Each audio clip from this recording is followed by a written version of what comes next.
So in today's video, we're going to discuss the topic of transformation geometry, and more specifically the topic of translations.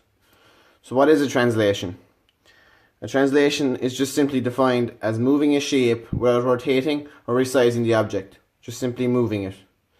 This can also be defined as an isometry, which is the same definition, so a translation falls under the brackets of isometry. So firstly, how do we go about translating a shape?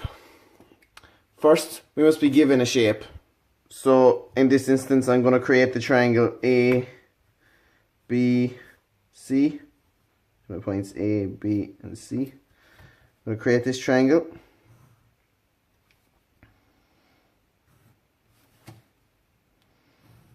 And in translations, this is defined as the pre-image,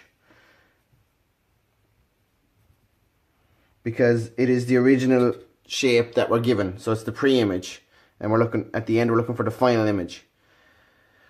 So, and also we must be given another point that we're going to translate to. So in this instance, I'm going to pick a point here, and I'm going to say that A1 is the point we're going translating to. So we're going to join point A to A1 because that's the logical thing, as A to A1 is what we're translating to. A1 is our final point. This line here is called the translation vector. This is the line that we're going to be working off of for our translation, because it gives us the distance we're traveling to, and it's also giving us the angle at which direction in which we're traveling. So it's traveling down at this angle here, and it's also traveling the distance between A to A1.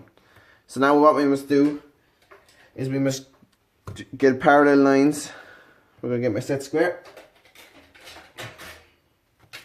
Get my 60-degree set square, and I'm going to join, slide it down, and we must do this exactly the same for points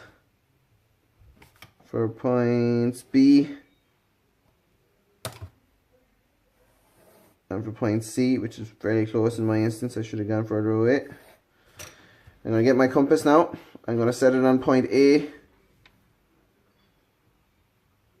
and I'm going to go from point C on the line and point B on the line.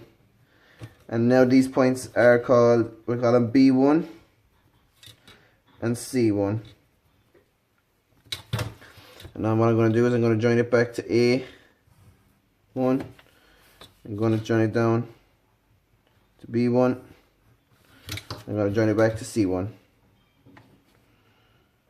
So as you can see that this shape, the image, the final image is what we're going to call it. So this image, this final image, is exactly the same in every dimension to pre-image ABC, as all we're done is we've travelled the same distance on the same angles without changing anything. So this is how you do translations in transformation geometry.